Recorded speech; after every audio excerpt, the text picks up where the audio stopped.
Good afternoon and welcome to FutureScape Virtual and to Staff in the Industry debate. A big thank you to our panellists. We have Marian Barker, Simon Jacob, Jason McKenzie and Stephen Ensell. I will shortly ask them all to do a quick introduction to let you know a bit about them and about their business. This session is pre-recorded, though there is an option to post questions, and at the end of the session everyone will be live to take those questions. One of the biggest obstacles we find when we're talking to companies about them, how they grow and how they can be more flexible, is all around staffing, finding the right staff, recruiting the right staff, and then getting the flexibility in their business that allows them to expand as and when they can. So hopefully they're a couple of the issues that we will talk about today. So really quickly then, a quick introduction to everyone. Marian, if you'd like to kick off. Hi, good afternoon, everybody. It's Marian Barker. I own Fresh Horticultural Careers, formerly known as Anders Plus. We are a recruitment company and we recruit solely and purely for the horticulture and landscape industry. We've been recruiting for the industry for virtually 20 years now. And so I consider myself to be quite an expert on the problems and the difficulties and the challenges of recruiting. Okay, Stephen. Hi, I'm Steve Ensell. I'm the Education Officer with the British Association of Landscape Industries, and a couple of aspects to the role is running the Go Landscape initiative. So this is in direct response to the industry claiming that they're struggling to fill sometimes positions. So we're trying to tackle it from the initiative of promoting the industry and making as many people as we possibly can aware about the opportunities in the industry, everything from school leavers through to people in college and to career changes. Simon? Yeah, my name's Simon Jacob. I'm a Divisional Director for Nurture Landscapes. We're a national grounds maintenance landscaping business. Also own Gavin Jones Limited. We do grounds maintenance, landscape construction, gritting, and we employ about 1,400 people within the business. Simon? Jason, sorry. Hello, my name's Jason McKenzie. I am a director with Oracle Solicitors. We have a number of clients within the landscape industries, and I've been a solicitor for over 20 years dealing with employment and commercial matters. So particularly actually in recent times, particularly around the furlough and jobs support scheme and all of the changes, we've had a lot to do and to advise our clients on. So I guess you're quite pleased the government keep changing their mind then, because it keeps giving you extra work. No, of course not. No. So Marian, if just, I guess both Marian and then Simon about this then. So how is the recruitment market at the moment then, in terms of, have you got lots of vacancies and are you finding it easy or tough to recruit? Marian, if you want to kick off. Okay, I think from our perspective, little has really changed. Very pleased really with the amount of vacancies that we've got. So vacancies are still coming in on a daily basis, but the issues of finding the right staff are still there. I think that whilst there are obviously large numbers of people becoming unemployed, they're still not the people that we need in our industry. It's a very, very tough industry that we recruit for. There are a lot of issues and there are not a lot of people who are willing to do the kind of work that you need them to do. So I think the challenges will stay the same. All that's happened at the moment is that the numbers of applications have increased tenfold, 90% of which are people who really haven't, whose CVs bear absolutely no relevance to the industry. Okay, and there's a couple of issues I'll come back to on that. But first of all, Simon, what about you in terms of looking for staff and recruiting at the moment? I think there's no issue with numbers of people applying at the moment. I think if you went a year backwards, last growing season, we were struggling to find people. But I think if you look at the different roles, you look at a management role, contract management role, you look at supervisory roles or operative roles or sales roles. I mean, even in those positions, it's quite a small industry and people do move around, and it's all back to attitude, isn't it, and behaviours, and people wanting to work for you, especially on that operative level. But we we have found that recruitment there's been a lot of availability over this past 6 months, and compared to a year ago, it's very different. And are you finding much geographical difference? No, probably maybe even more so up in the north. I've had more. I think one of the guys put an advert out and had like 100 applications. Yeah. And Marian, go back to saying there's a lot of people out there, but not the right type of people. And this has been going on in your 20 years, maybe with some different.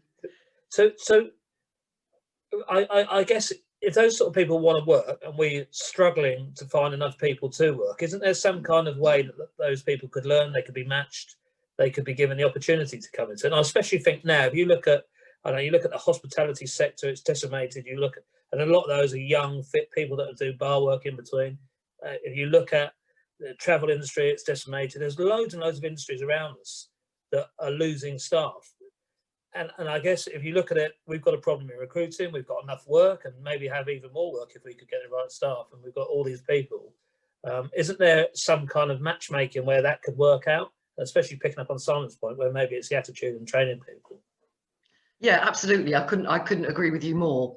The problem that the problem that we face with the people who perhaps will look at our industry now is that they have that pay and conditions in the landscape industry are not comparable, given how tough the work is. It's I think that's one of the issues, and I also think that employers have been reluctant to recruit on the basis of, if you like, for want of a better word, attitude, or for enthusiasm. I think there has always been a reluctance, but I do think it's an area that we've got to look at now.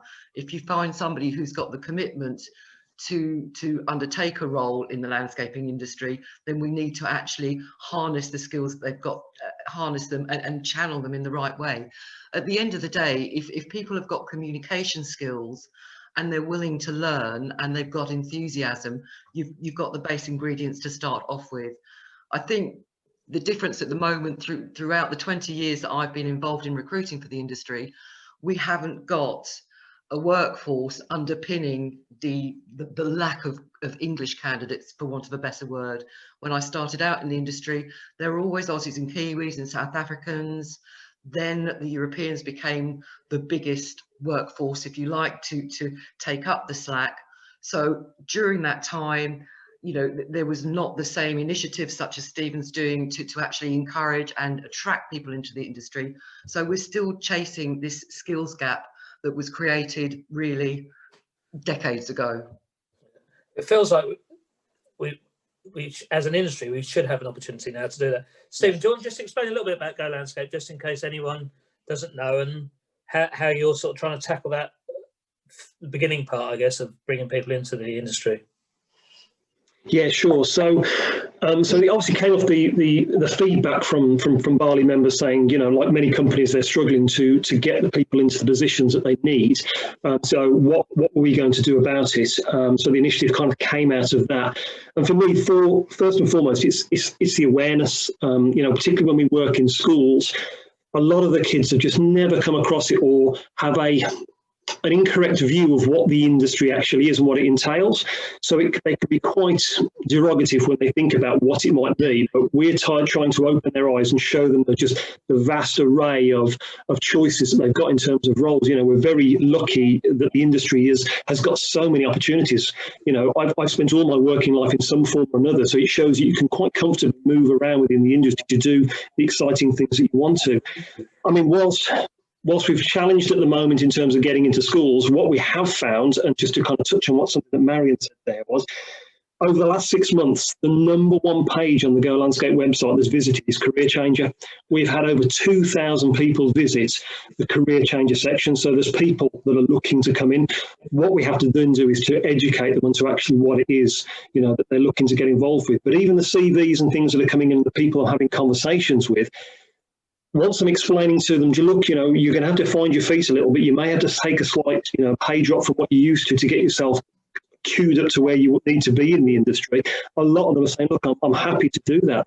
You know, so there is potentially a bit of a pool of people there that we could tap into that are interested, and what it means is that companies then can make that decision. Look, if they've got the right attitude, they've got some great transferable skills, then actually that versus the industry experience, could we then train them, teach them, bring them in from that point of view? And you've actually got somebody that's probably potentially a little less flighty than maybe a school leaver who's like a little bit of a shock when they come in and go, oh my goodness, this is hard day's graft here in landscaping, you know, from that point of view. So there are opportunities, I feel.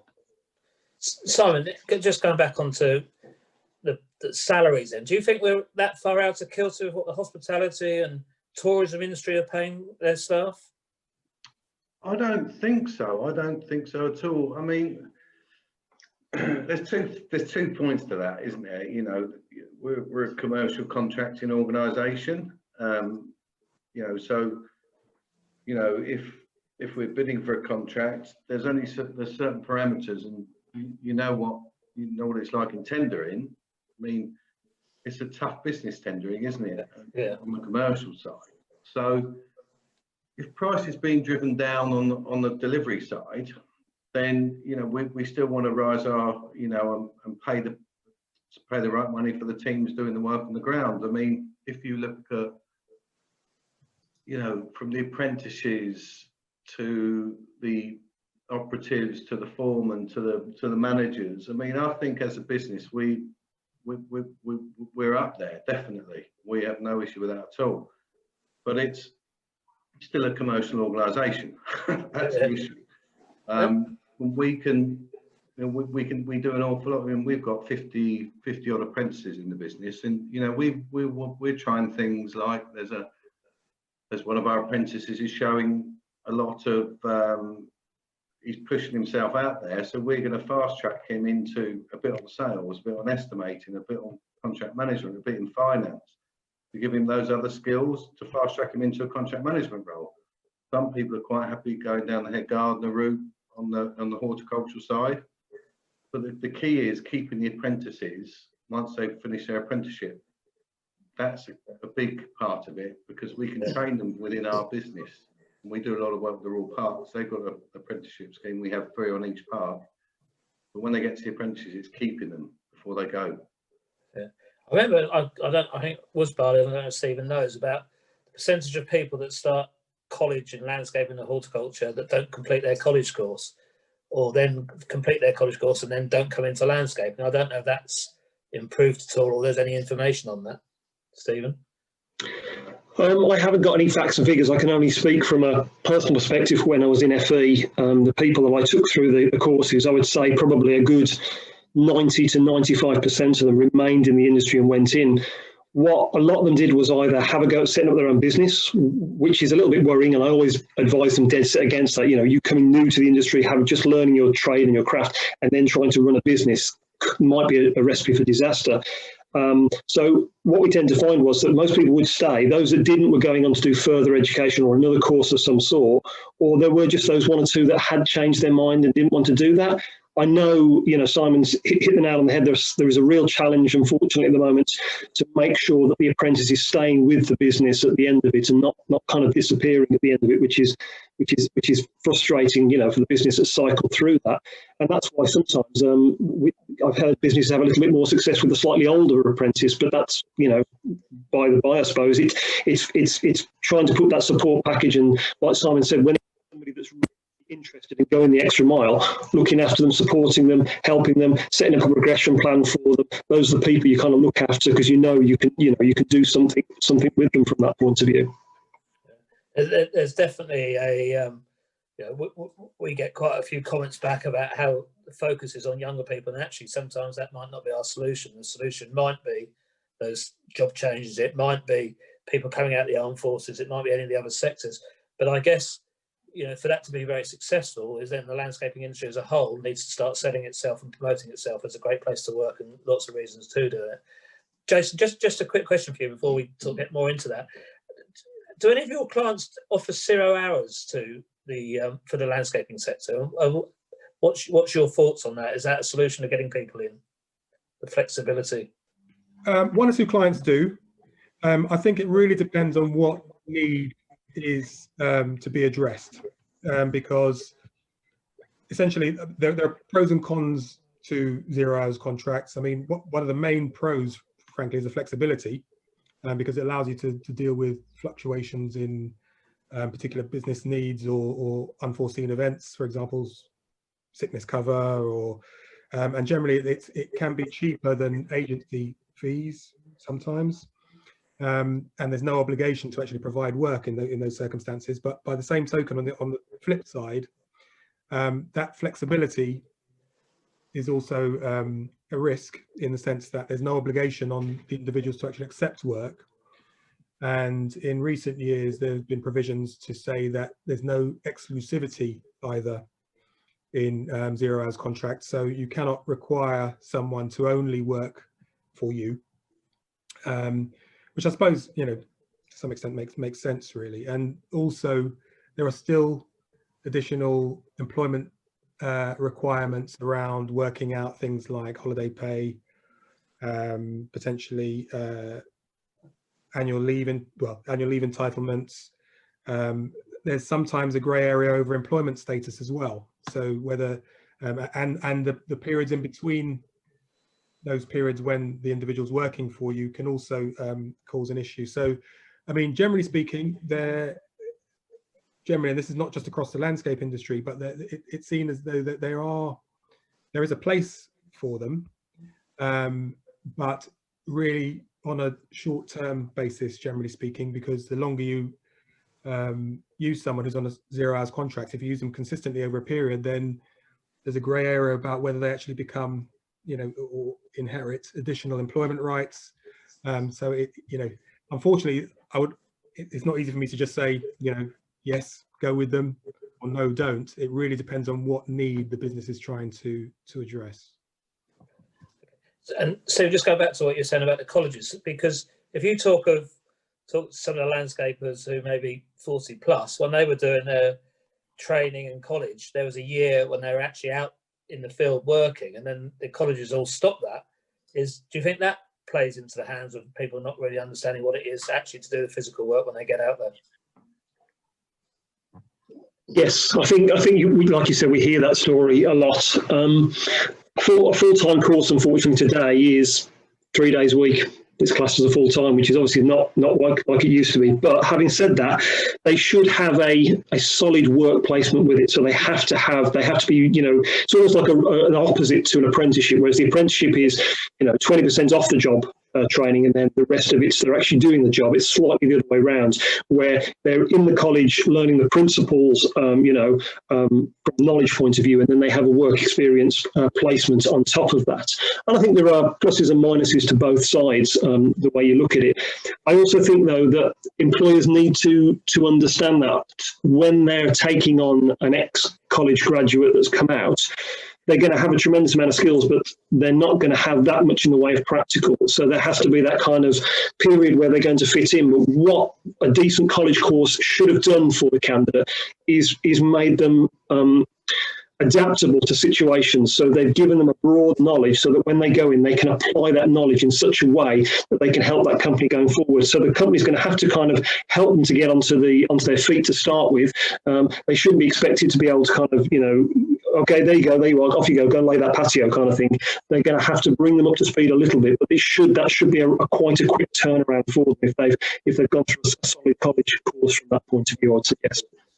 And do you feel it's your responsibility now as Go Landscape to go into those colleges and make sure that they're training the way that the industry needs them when they come out of it, or do you think you're just a conduit and a company should still also be doing that?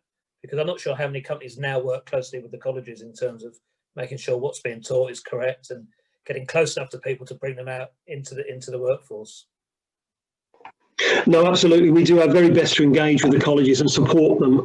You know, so we've got some strong colleges that we work with throughout England and the UK, and colleges are starting to listen to us. So it was great to be able to work, you know, 18 months, 2 years ago with Capel Manor and help develop their level 3 hard landscape course. You know, they asked for our input, and members were involved and looked at it, and we actually put it together with them. And that was a great thing to be able to do. That was them listening to us. You know, we surveyed our members and said, look, what's missing in terms of skills? And they fed back to us. And I use this frequently. I'll take that and I'll go to college and say, look, this is what our members are asking for. Are you doing that with your curriculum? Are you picking the appropriate units that cover that? And several of the colleges have come back and adapted their what they offer, you know, based around that sort of feedback.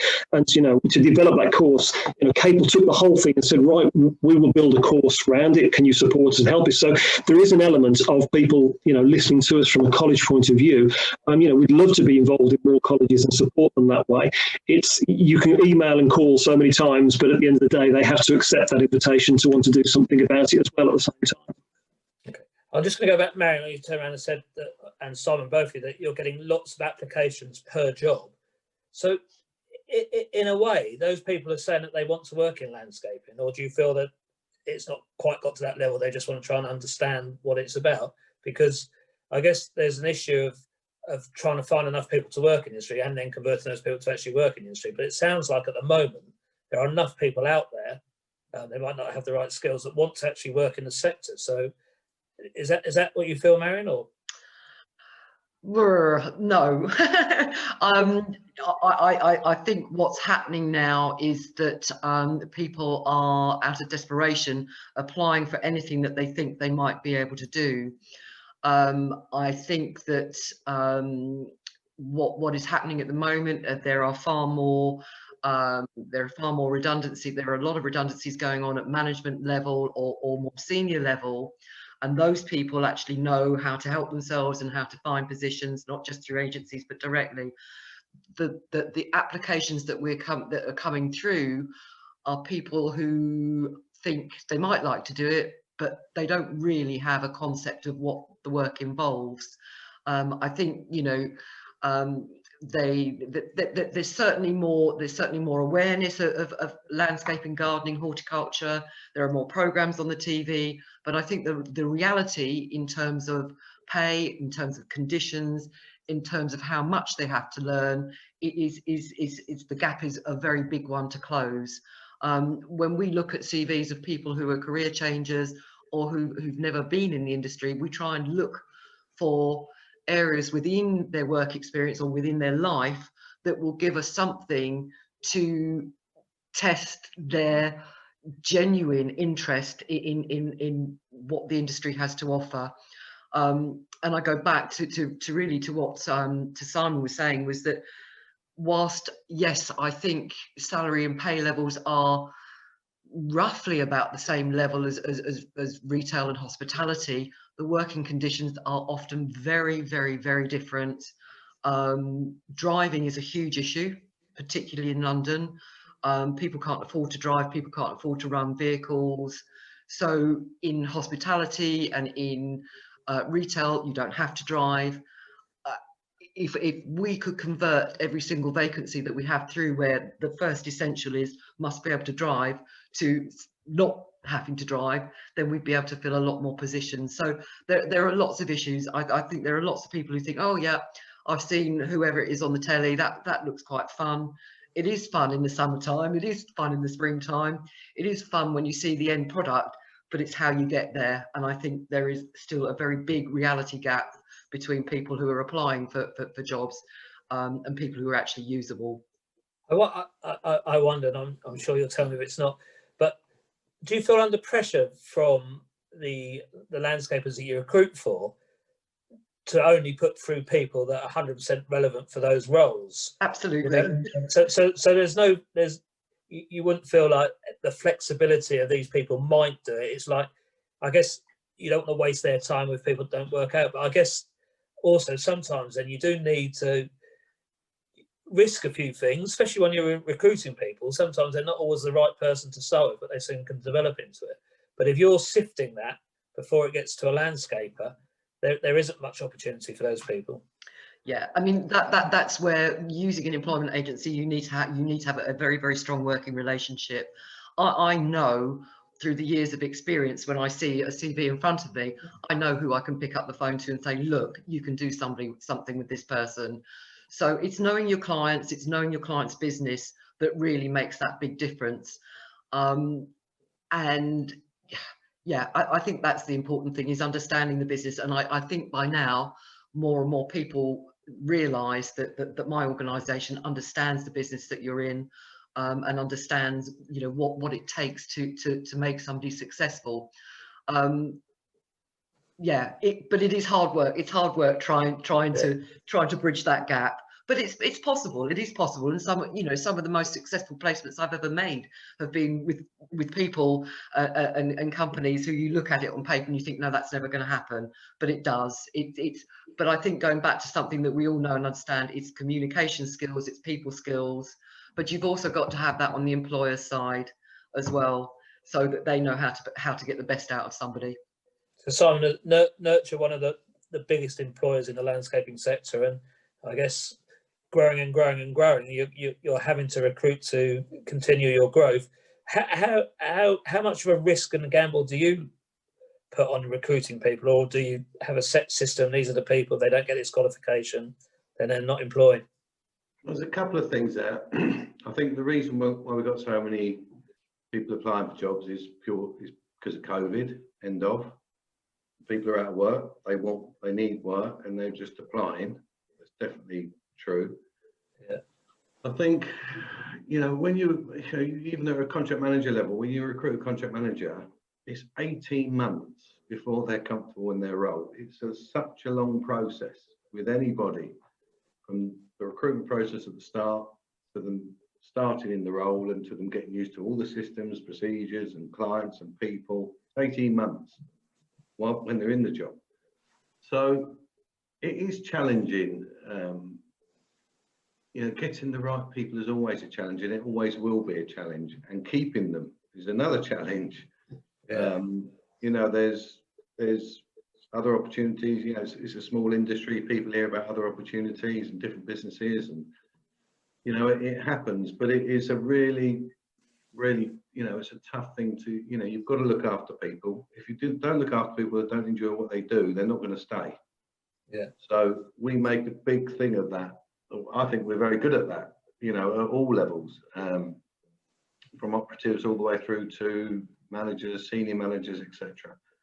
But you know, Nurture's been quite acquisitional over the years, and the people that picks up within the acquisitions, there's some fantastic people in those acquisitions who then grow again. So they wouldn't have had an opportunity to grow again, and they do. So it's quite a good way for people development. This business, yeah. And it's a massive part of what we want to do, and take people through that journey, and also keep them. Jason, I wonder that the other thing is this flexibility in people sort of trying roles and developing roles, and you know, maybe the business is going in one shape and then needs to readjust. Well, in terms of sort of you're making someone redundant because of that skill set, and then legally, how would that work if you then try and risk them in another job for 3 months to see if that works, and moving staff around like that? How does that affect the contracts? Well, in terms of when you say how does it affect the contract? Well, in terms of like just say I'm in maintenance and then I want to go into construction, and the company don't want as many maintenance people but want more construction people. As an employer, how flexible can I be in putting that person in a role, and then if it doesn't work, then making them redundant again, along those lines? You can be very flexible with that. I mean, the law allows you to, where you're looking at potentially suitable alternative employment for someone who's being made redundant, the employer has quite a wide discretion to consider, well, what might be suitable employment, and let's try this out. You know, so there is provision for a trial period, and if that doesn't work out, then the person who has tried it out can be made redundant at that point. I think where you run into potential difficulties is if you just make people redundant from a particular maintenance area, for example, and just decide automatically not to allow any trial period in an area which may have vacancies, you know, such as construction. Yeah. Just you know, to take that decision straight away, that can give rise to potential claims for just not giving that person a chance in that other area, or to considering whether that could potentially be suitable alternative employment when looking at all of their skills and experience, and even with potential training within reason. So you just have to look at each circumstance to make sure, is this potentially something that's suitable alternative employment, or could fall within that definition, and let's have a trial period to see if it works. And if it doesn't, then you can still make that person redundant. Because I think during this current period, a lot of people have looked at their business and try to work out where the business should be going and how it does. And it may mean that there's one area that they're not going to go into, but then there's another area that they might need to employ. And it's that balance between looking to recruit people and making people redundant at the same time because of the skill sets, which is very difficult for them. And I guess legally, they just need to know what grounds they're on in terms of, doing the right thing as well as doing what's right for the business. Yeah. Very much so. I mean, there are some key ingredients that an employer needs to look at when considering a redundancy situation. They have to look at whether it's an appropriate pool that they're considering of employees, whether it be just within that particular department or much wider, to consider, am I potentially choosing people for redundancy within an appropriate pool? And that can be quite a difficult thing. And then have I considered also whether there is potentially other roles, not necessarily within that particular team, that could be potentially considered as suitable alternatives? Because if I don't consider those, then any dismissal could be considered to be unfair in a circumstance.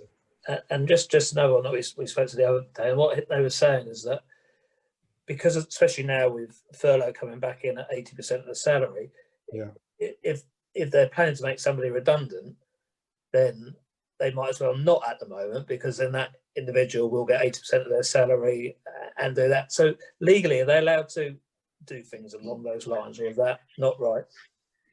You mean in terms of keeping people on furlough while they're considering? The government paying it, yeah. Well, yes, in the sense that there's nothing which compels you in law to start a redundancy process.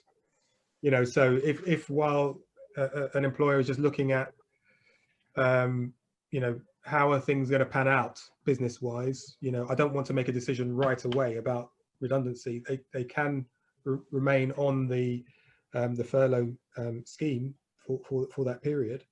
Yes, and also they can even look at, because it's flexible furlough now, there has been for a number of months, which means that if the nature of the work is reduced to an extent where, for example, they can still be employed for a day a week, or on that, the employer can still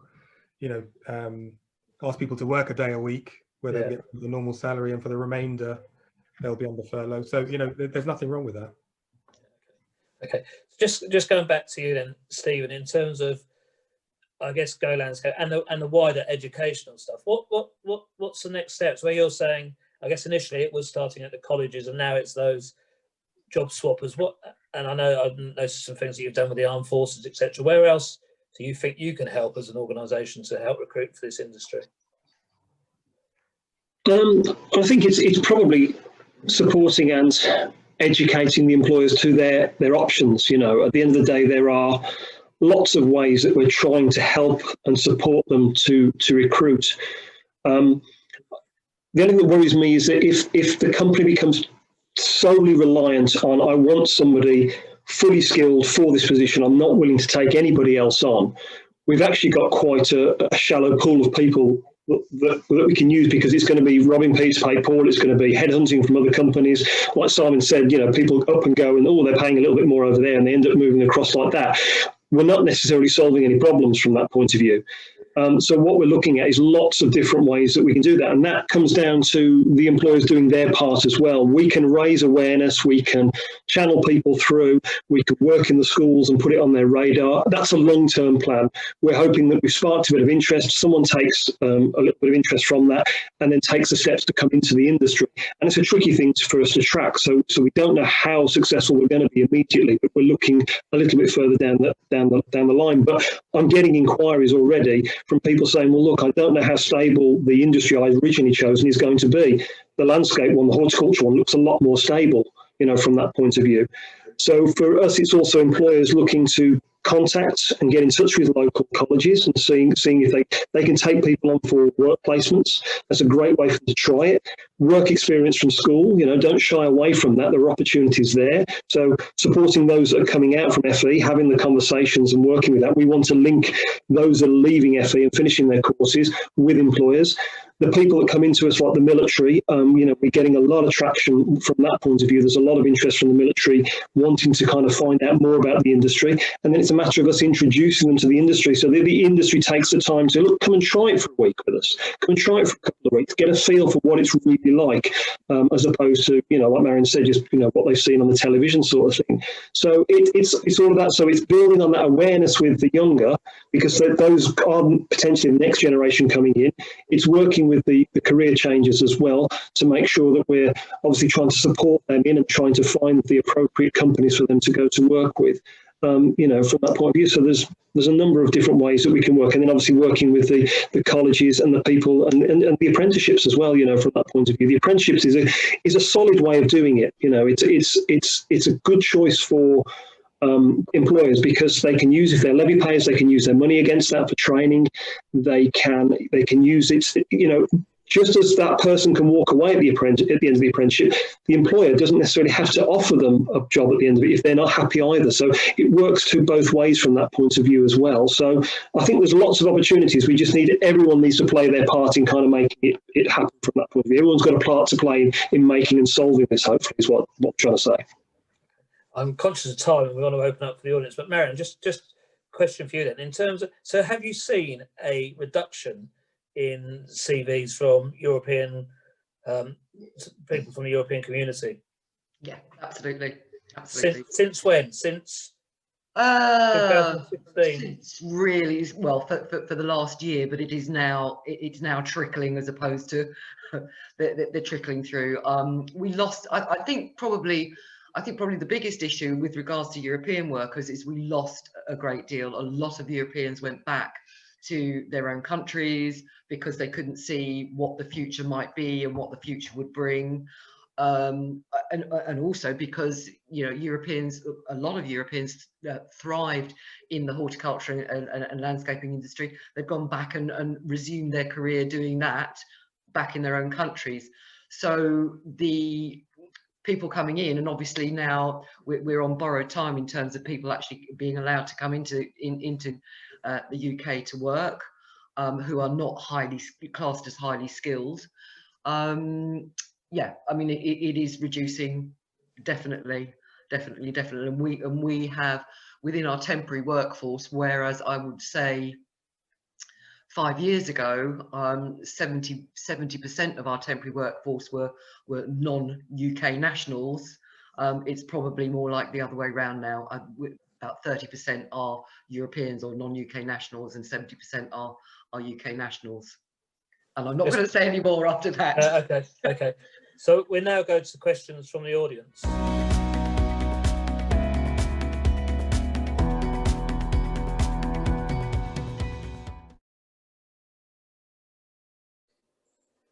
Good afternoon, everyone. Good afternoon, panellists. Thank you very much for being part of the pre-recorded. We're just waiting for a few more people to switch over to the Q&A session, but then we kick off. So we've got about 20-25 minutes to go through some questions. And there are some questions I need to ask from the audience, but Jason, just a couple of things that come to my mind going through that. Have you got much information on the government new Kickstart scheme for apprenticeships, where they're contributing to salaries and the NI, etc.? Come off mute, please, Jason. Sorry.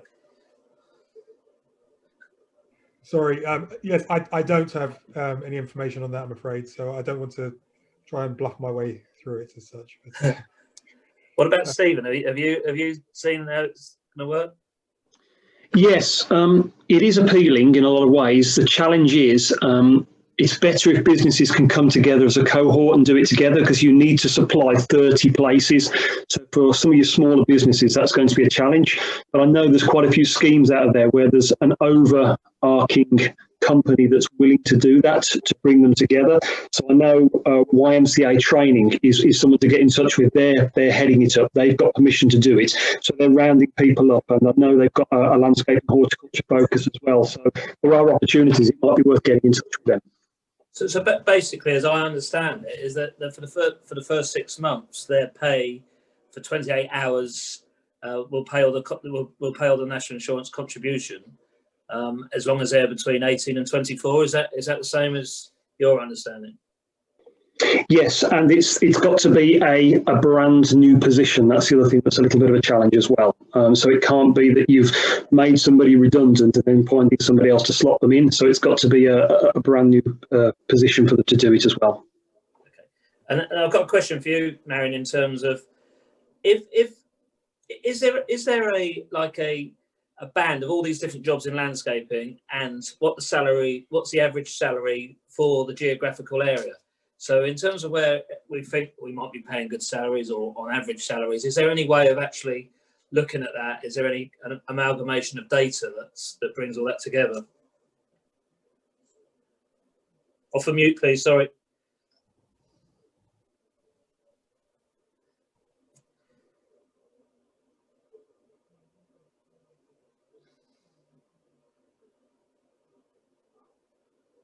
Trying to work out how to take off.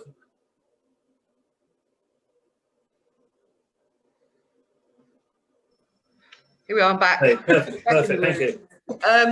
I'm not sure, to be honest. I think Barley have done done salary surveys, which certainly help. And within the REC, we get salary surveys annually, but that's not. We can use that as a parallel with the industry, but not necessarily as a true reflection. Salaries have changed very little over the years in terms of we are still competing with other industries, other areas of work where particularly starting salaries tend to be much higher than they are in the landscape industry. Okay, Stephen, do you know if Barley's still got that salary survey information? Well, it'll be coming. We've got our state of trade survey that we've done to try and gather that to give us a bit of an insight into what's going on. So I know we're probably in the process of trying to get a more up-to-date version of that. So watch this space. Okay, and Marian, I can have another question to you that come up. And so driving is important and it's putting people off. And is that just purely in terms of people accessing sites? Well, why can't somebody pick them up and take them to the work? Why is it such a big issue? It's become increasingly a big issue. I think in terms of ever since congestion charge came in, and obviously all the other charges that are now applied to vehicles coming into central London.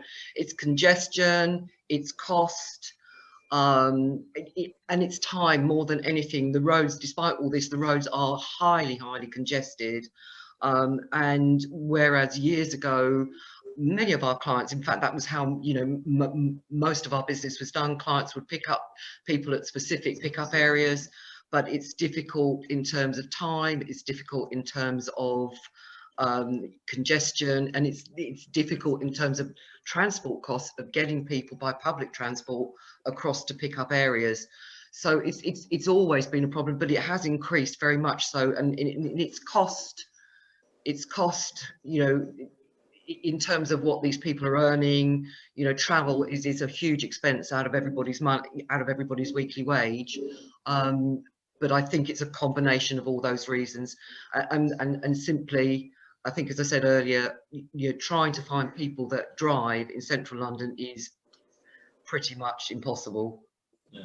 Simon, what that nurture in terms of recruiting people in London, is driving high up on the list of priorities?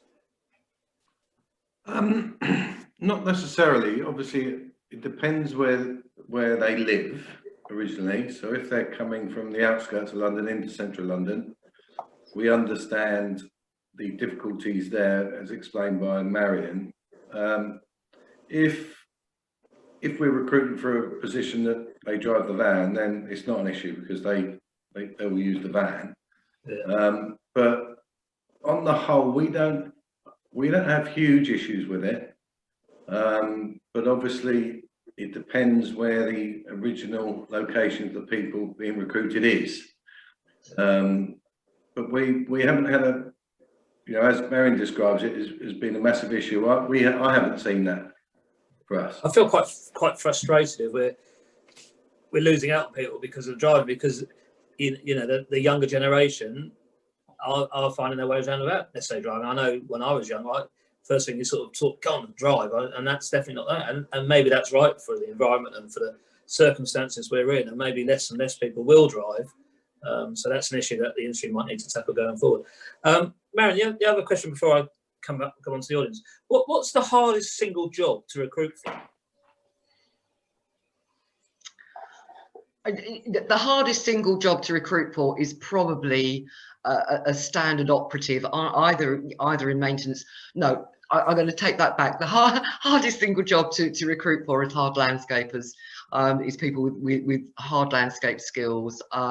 That gap is enormous, and finding people with trade landscape, you know, hard landscape skills is very, very challenging. Very challenging indeed. I think one of the issues there is that, you know, after a certain number of years, you know, people don't want to remain on the tools, and so, you know, they're looking for a role that maybe within construction landscaping, but one that doesn't necessarily expect them to be on the tools all day. But I also think that, you know, that the skills gap with hard landscaping has arisen because there hasn't been training courses available. There haven't been apprenticeships or college courses available that actually will give you a specialism in trade landscape, in hard landscape skills. You know, I certainly know from when my son started out trying to find a college course that would incorporate a combination of maintenance know-how and plant know-how as well as construction was, I mean, it just wasn't there at all. And I think that gap, that one particular area is hugely difficult to recruit for. But going back to operatives, I think with operatives it's hard to find people with the enthusiasm, you know, to do what sometimes are fairly basic skills like mowing and weeding and sweeping. I think you know that's one of the challenges there. You know, oh, I don't want to be sweeping leaves all day. You know, it's tricky. Okay, Stephen, there's a question here that you may have the answer to. Actually, are there more school leavers going into horticulture further education? Is it increasing? Are we getting more people in there? And then the second part of that question, which I think is really, really important to answer, is in terms of, and are they being trained what is actually needed on the other side when they come out? Yeah, that's it's a challenge in some ways to be able to give you concrete figures. What we're finding is there's more of a realization and understanding of the opportunities now, which is the feedback I'm starting to get. So attending just last week, we did a virtual session for Surrey, and we had a record number of people showing interest in it. So there is a connection and an understanding, and particularly in the current climate, as we've referred to, there is a realization that there is something about the horticulture and landscape industry that means they've got the opportunity to do something outside, away from conventional issues. You know, we were the quickest back in some ways after the initial kind of pause when the pandemic kind of broke out, because we can operate quite quickly, quite safely, because we're outside and the work that we do is outside, and that's a big plus. And so a lot of the kids that have perhaps been focusing in on a particular industry that's actually taken a real hammering over the last 6 months, it means there's now an opportunity for them to look elsewhere. And so I've even had schools specifically ask and say, look, we want you to come. We've had several pupils come and ask us about careers in horticulture, careers in landscaping. Can you come and talk to us about that? So there is a rising interest in that from that point of view. Second part of the question, what are they going to do with that? It's interesting that you should say the hard landscaping. We've been aware of it in Bali, that's probably the number one set of skills that our members are looking for. It's very high up, it's the hard landscape construction skills. And so that's what we've been working really hard at, to try and make sure that it's well established in the new apprenticeships. So there is a landscape route that they can choose, which goes down elements of the construction route. And also we're starting to see an increase, in more aspects of hard landscaping coming into it. I think the challenge with a lot of colleges and the courses they offer is that they are trying to often cover so many bases and so many interests, and because horticulture is so broad, there's so many skills there that they end up just having almost a bit of a flavour of everything, and they don't particularly become an expert in anything. But I would always encourage the colleges to do that with their level 2 programs, and when they come onto their level 3 programs, that's when we start to specialise, and that's where hopefully we're seeing a little bit more in the way of hard landscape. I definitely sense that when we see a landscaper that's heavily into soft landscape and they complain that there isn't enough knowledge on plants and vice versa on the hard landscape. The other question on there is, by the time people are getting to A-level choices, are we too late? Should we be getting in that GCSE level? And it's difficult, isn't it? Because it goes up into a pyramid. It's like, how much time have we got to sort of attract those people? But it feels right. Maybe the sort of 15-year-olds, 16-year-olds is where we should be putting some effort as well. Marian, you're agreeing on that, and you think that's the right thing? Absolutely, and it was something that I was, going to put to Stephen, that is there no way that we can lobby, whatever the right word is, Parliament, to get some kind of GCSE, MVQ, BTEC type of qualification which they would take at GCSE stage, that it would give them a taster, a bit like you're describing, Stephen, and then allow them post 16 to say, actually, I really enjoyed that aspect.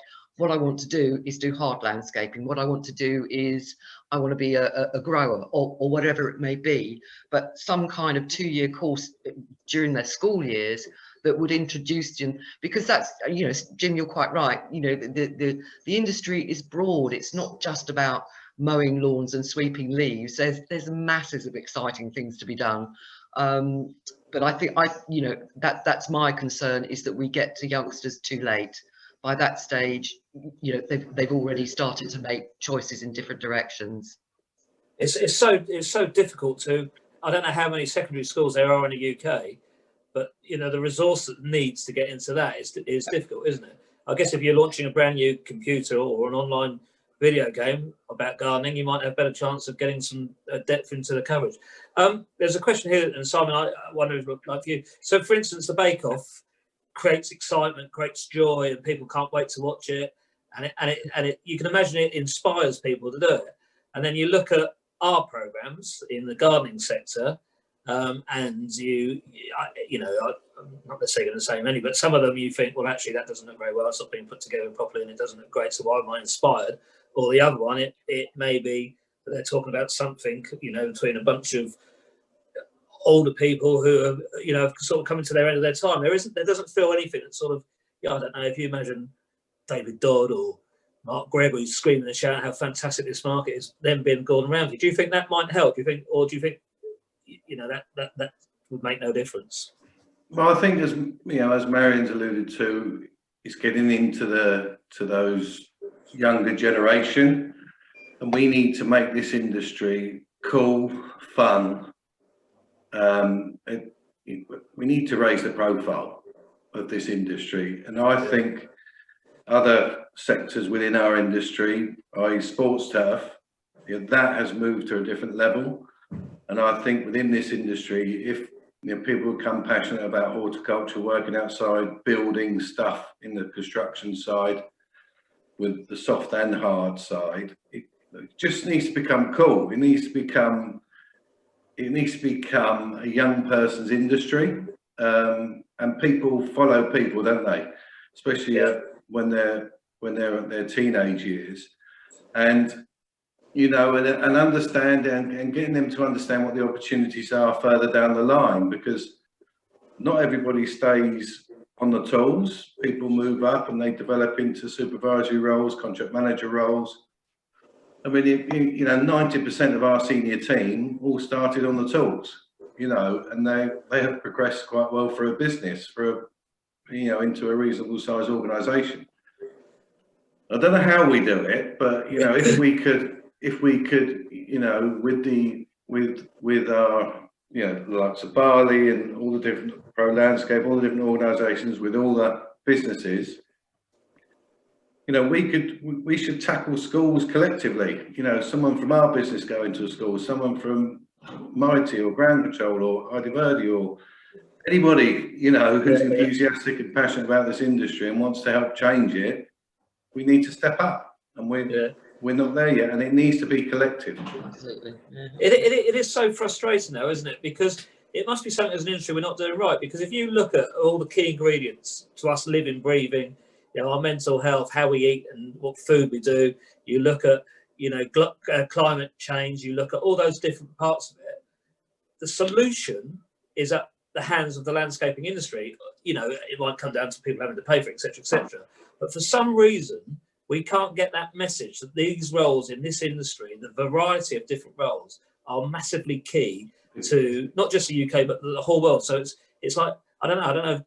I guess you go to other countries. You know, I did a lot of sports turf work in America, and that is just on a different level. It's a, you know, they've got their own TV channel. They've got everything. You know, we need to be collective.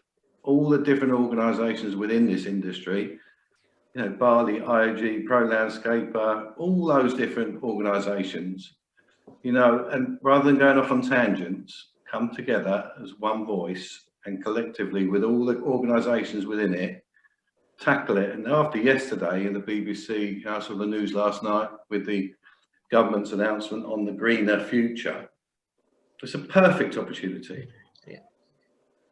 So, Jason, I guess you're slightly on the outside there. You have a bit of that. What do you think of the landscaping sector? What did you think before you started having clients in this market?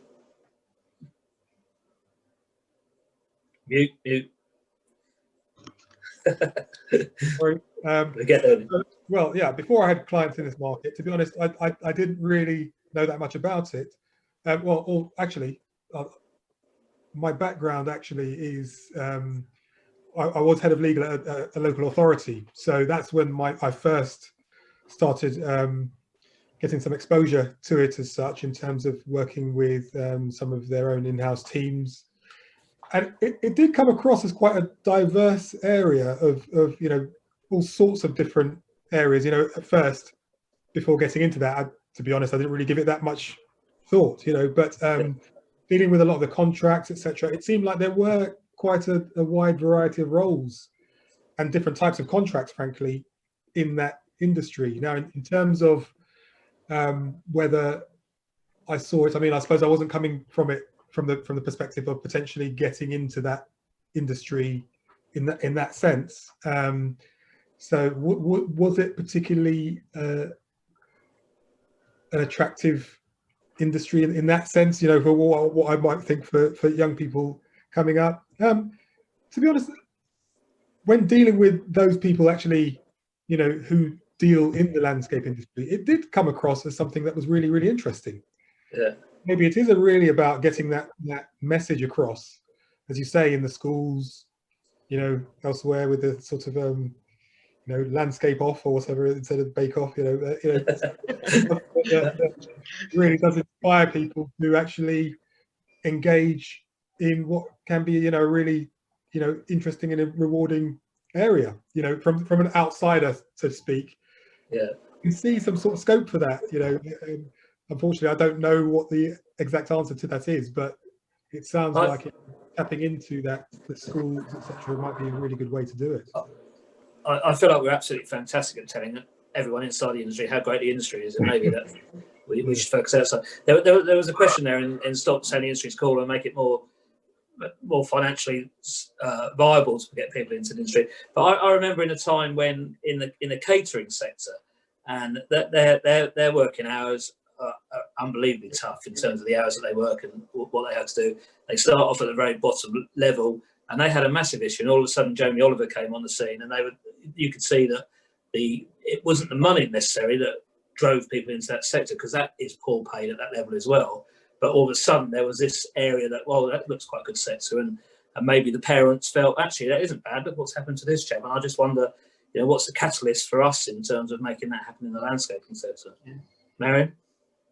Yeah, I mean, I'm agreeing with you, and that's a very, very good comparison, catering, because as you say, it's not a well-paid industry, but there seems to be MasterChef, Celebrity MasterChef, all of those, you know, all of those programs does seem to continue to attract people, and it's a tough game, a very tough game.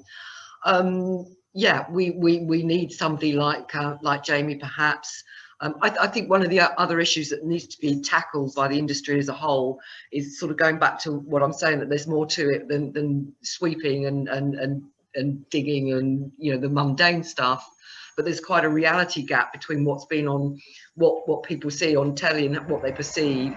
You've got, you know, you've got some gardening programs. You've got Alan Titchmarsh who appeals to people of a certain generation, but also you've got Chelsea and Hampton Court, which to a greater extent is viewed as very elitist. So somewhere we've got to get people in the middle attracted, and you know, I'm not quite sure how we do that, but you know, maybe we find somebody, a young landscaper, to step up who enjoys being in front of the camera. There's a couple of messages coming up on the message board here. One is that the National Farmers Union does very well. I guess that does work. That does work as one body for the same industry, and maybe there's a lack of coordination between the other bodies. I guess that's quite an easy one to say, but my understanding is that, and I think there's a lot more goes on than actually everybody else sees between the association. I think Go Landscape was a fantastic example of how everyone comes together and pulls together on that. So, but there is obviously definitely an issue. I feel, again, we're running out of time, and the problem with this virtual one, you can't overrun, it does cut you off. So some of the questions that are on there, I think we can get answered and maybe ask for some suggestions for you in terms of answering it. So I'm going to have to say thank you all very much. Really appreciate your time, not just today, but when we've done the recording as well. And thank you very much to the audience. Sorry we haven't got to all your questions, but hopefully we've given you some insight into what the panel believe is a step forward. Thank you all very much. Thank you. Thank you.